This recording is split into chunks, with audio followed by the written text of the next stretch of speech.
Audience discretion is advised due to potentially distressing and sensitive material.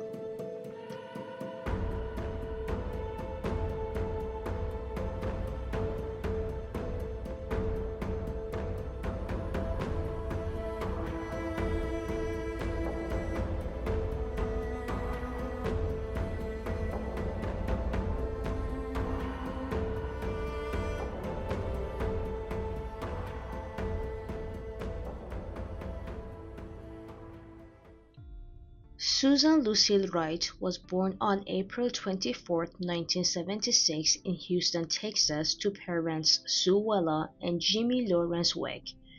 After graduating from high school, she worked as a topless dancer at Gold Cup for 2 months, but soon she got tired of the job and used the money she had earned to enroll in a nursing program at a community college and started working at a hair salon to support herself. She then felt like school was becoming too time-consuming and too expensive, so she quit and started working as a waitress. She met a guy there. His name was Jeff. Jeff was the kind of guy who had spent most of his teen years and adulthood partying with his friends and binging on alcohol and cocaine. But when he was around 30, he started rethinking his life and thought it was time for him to find a wife, settle down, and have kids. After their very first date, they both knew they wanted to spend the rest of their lives together. They had found the one, even though neither of them said it out loud. But it was just a few months into their relationship when Susan announced that she was pregnant. They were both over the moon. It was like they had both turned a new leaf and their destiny was about to be fulfilled. So 2 weeks later, Jeff and Susan get married in a small ceremony just outside of Houston. It was the fall of 1998. Everything was falling into place for the couple. They both felt like they were about to embark on the most beautiful adventure they had ever known. The couple bought a home on Berry Tree Drive in the White Oaks subdivision of Houston right after their son was born. They named him Bradley. Soon after, Susan got pregnant again. This time, they brought home a little girl and named her Kaylee. Susan soon shaped herself to be the perfect mother and wife, working all day to make a nice home and take care of their children. It was like she was in her element, finally where she was supposed to be. She tended to the flowers in their yard, and Jeff dug out a part of the patio and porch and planned to install a fountain. It was 4 years into their marriage. They had a beautiful house and 2 amazing children. Jeff had a respectable job and Susan was killing it as a housewife. Neither of them partied like they used to, but there was still a problem Jeff hadn't been able to tackle in the span of the last 4 years. He still used drugs regularly and Susan hated it because it made him too aggressive with her and the children. When Jeff got high, it was like he was someone else. Susan didn't trust him around the children and she herself had been kicked, punched, and slapped around. Jeff, Susan felt, was out of control. He felt entitled to do what he wanted and easily got irritated when Susan tried to talk to him about his coke-fueled rages. All Jeff did was get mad at Susan for making a big deal out of his habits and told her she knew he used drugs when they got married, so there is no reason for her to nag him now. She knew exactly who he was and what she was getting into. Susan poured her heart and soul into their home and loved him and the children. She didn't believe in divorce and thought she should never give up on her family, but her patience was running thin with every single time Jeff hurt her or the children. One way or another, this just had to end, Susan thought. On January 13th, Jeff came home from a boxing lesson. Susan could sense that he was already in an agitated state and was all pumped up. In the heat of the moment, he started sparring with Bradley, his son, and made jabs at Bradley's head, playing around. But then Jeff hit him too hard in the face and Bradley began crying. The whole room tensed up. Susan was thinking that Jeff might be high again and Jeff was expecting another lecture from Susan. and both knew it would just end in a yelling match, no matter how they approached the matter. But it seemed to Jeff that Susan hadn't really noticed, and Jeff went right back to enjoying his high. But later that night, something kinda unusual happened. Susan tucked the children into bed, and Jeff went into their room to get ready for bed. The room was glowing with red candles, and soft music was playing in the background. When he looked up, he saw Susan standing in the doorway, wearing only a silk robe. She didn't speak a single word, and it only made Jeff more excited. He turned off the TV and they began kissing and undressing. Susan told him she wanted him on the bed, and she began to slowly and seductively tie his hands and feet to the bed's headboard and footboard. Jeff was still buzzing, which made the experience even harder for him. She sat on him and started kissing his chest while she took a candle from the nightstand. She playfully poured some wax on his inner thigh, but it hurt like hell. Everyone knows that that part of the body is too sensitive.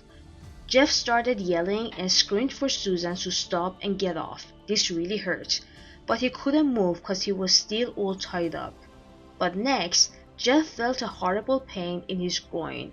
She was not playing around. It was dim, so he couldn't tell if this was an honest mistake or not, but he still didn't hear Susan apologize or anything, so he freaked out even more. He started moving around to break free, but then he caught a glimpse of something shiny in Susan's hand. He connected the dots faster than he ever had. Susan had caught him in the worst place possible with a knife she had hid in the room before seducing him. He knew this was about to get even worse. Susan started talking. She started crying and shouting, telling him about every single time he'd hurt her or their children while he was high, and with every scream, she stabbed her husband over and over and over again. Susan stabbed him 193 times. Jeff was long gone by the time she'd stopped stabbing him. She dropped the bloody knife to the floor and slid off the bed to the floor. Susan had always been meek, especially when it came to Jeff and his abuse. She had been kicked, punched, and slapped around for 4 years and had never fought back. But this time was different. She knew she could no longer take it. She replayed that very evening in her head, when Bradley started crying because Jeff didn't know what he was doing and hit him way too hard. She sat on the bedroom floor for a while and replayed the whole thing she had done over and over again in her head. She just knew she didn't want to go to prison and not see her children grow up. She thought of all the abuse and found the strength to stand up, knowing she was the only parents they had. She slowly turned on the bedroom lights and was astonished at the sheer amount of blood in her bedroom. It was everywhere. The walls, the floor, the furniture, the curtains, everywhere. She started to panic, thinking that she could never pull this off. She could never get rid of all of this evidence and clean up before anybody sees. But she pulled herself together long enough to take a shower. Step by step. Think. First things first, she thought. She had to call his parents and come up with a story that would explain away why he wasn't there. She needed to create a base that would make people believe her story. His parents lived 150 miles away in Austin, and she was sure they wouldn't make the trip overnight just to handle a fight between her and their son. She started crying on the phone and told them that Jeff had returned home from a boxing lesson in a rage and had taken his rage out on their son. Ron and Kate, Jeff's parents, were so shocked to hear what they were hearing.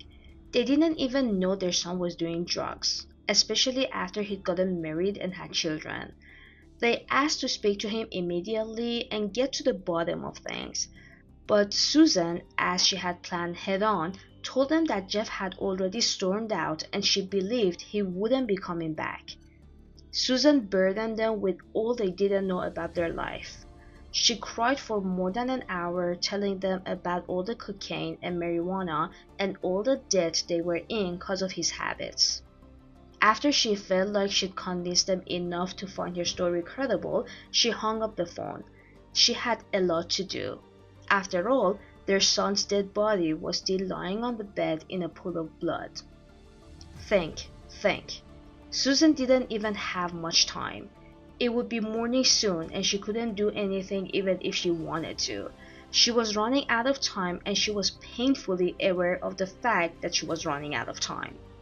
Suddenly, a light bulb went on in her head.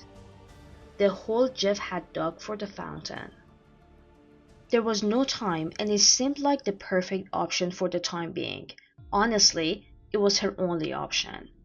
She grabbed his ankles and dragged him through the house to the patio and pushed him inside. She couldn't help but think of the irony. Her husband had dug up his own grave. By that point, rigor mortis had started to set in and Susan couldn't simply push him in. She did what she could and scooped some dirt over him. She knew it wasn't the best place to hide him. After all, it was right on her property and he wouldn't go unnoticed. Next, she had to take care of the blood in the bedroom and the trail of blood she had left all over the house, dragging him to the patio. She tossed all the sheets into the garbage can and the bloody mattress into the backyard. She would take care of it when the time was right. The sun was already in the sky and it would be crazy to get rid of the evidence now. She loaded the kids into the car and she ran a couple of errands, among which was going to a hardware store to pick up some paint. She headed back home and got to work. She painted the whole crime scene, her crime scene. She looked around the room and thought she had done a good job. There was no evidence of the mess she had made the previous night, but there was still a huge spot of bleach on the carpet which she thought could easily be explained away. When morning rolled into afternoon, people started calling Susan asking where Jeff was, including Jeff's parents who had stayed up the whole night waiting to hear from their son. If what Susan had said was true, they thought, their son would either call or stop by. He had nowhere else to go. But Susan said Jeff had just returned to pick up some of his stuff which had landed them in another screaming match. Then, out of anger and desperation, Jeff had taken a bottle of bleach and spilled it all over the bedroom and on Susan's stuff. Now anxiety really set in. His parents were so worried and had no way of contacting him because Susan said he had left his phone at the house. Jeff's boss had also called and Susan had told him the same story. The fight, the yelling, the packing up, and the leaving. Susan's neighbor, hearing about all that had happened, urged her to file a report of abuse with the police in case Jeff came back and tried to hurt her or the children. On January 15th, 2 days after the murder, Susan filed a report based on the story she was now telling everyone, and as part of the procedure, photographs were taken of the cuts and the bruises on her hands. She based her story on not wanting Jeff to return home and find out that she had filed a report and becoming even more aggressive towards her, so she was granted a restraining order. This made Susan feel like she was back in control somehow, and she had more proof to make her story more credible when people started to show up and ask more difficult questions. But walls were closing in on her. More people kept finding out about their fight and Jeff leaving, and more people started calling and showing up and asking questions. She didn't know who and when would see right through her. Was her story really believable? Had she covered all the bases? Was anyone suspicious of her already? Were there any holes? Had she told everyone the same details? Had she lingered a second too long on a part of the story that made people question the whole story? There were a million questions in her head and no one to answer them for her. She was about to break. The straw that broke the camel's back was the family's dog. Susan, as she had done for the last couple of days like a maniac, looked outside for the millionth time at the spot her husband was lying in. When she saw the dog had dug at the thin layer of soil on the body, and Jeff's arm was now reached out from beneath the ground and the back of his head was exposed.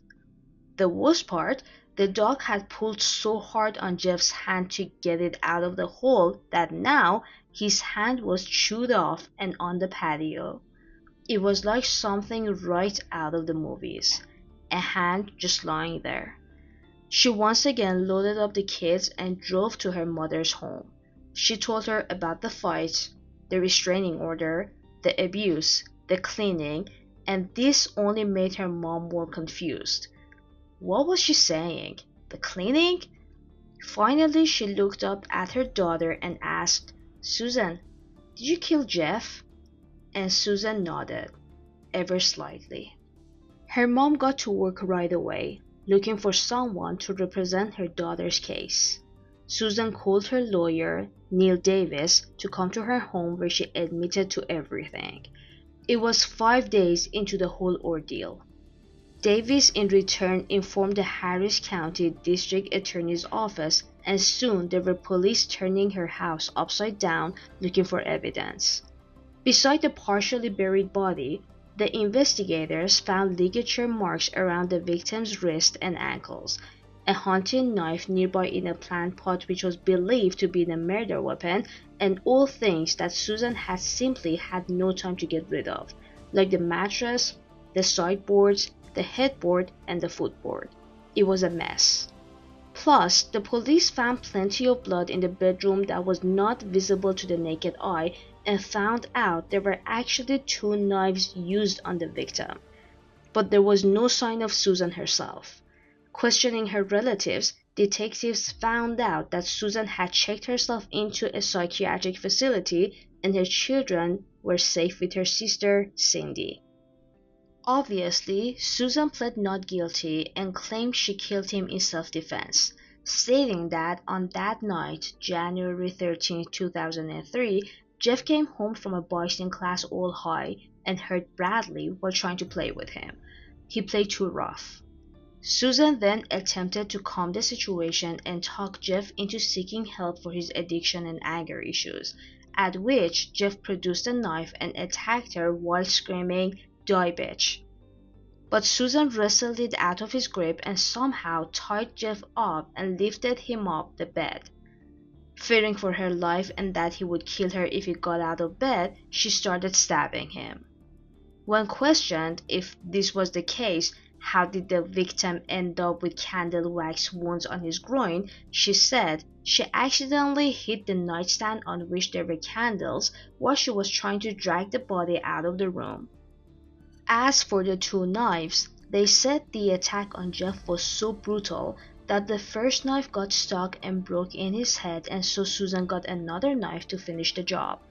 Susan cried on the witness stand, saying, quote, "I couldn't stop stabbing him. I couldn't stop. I knew as soon as I stopped, he was going to get the knife back and he was going to kill me. I didn't want to die." End quote.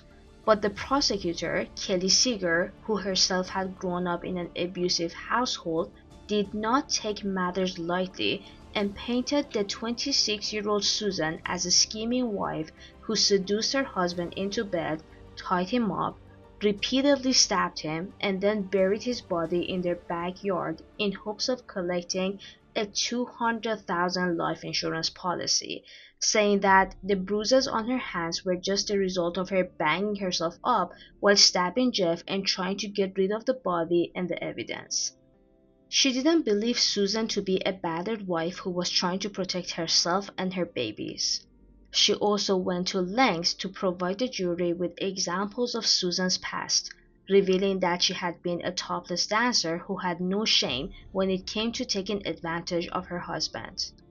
Seeger also claimed that all that Susan did, like filing the domestic violence complaint, retaining an attorney, and admitting herself to a mental health facility, were all failed attempts to hide from the police. After more than 5 hours of deliberation, the jury convicted Susan Wright of murder in the first degree. Susan showed little reaction to the guilty verdict. She was sentenced to 25 years in prison. But an interesting witness chose to come forth in 2008. Misty McMichael, wife of the former NFL Super Bowl champion Steve McMichael and ex-fiancé to Jeff Wright, told the story of the abuse she went through during her 4-year relationship with Jeff. And in 2009, there was a new sentencing hearing for Susan Wright. Her sentence was reduced to 20 years in prison. After her first and second appeals were denied in 2014 and 2017, her third appeal was approved for parole on July 2, 2020. She was released from prison at the age of 44. She since has lived a quiet life. No one knows where she is or what she's doing. As for her children, they were adopted by Jeff's little brother, and no one knows whether they have rekindled their relationship with their mother or not. Please leave any theories or comments you might have for us down below. We're really interested to know what you think about this case.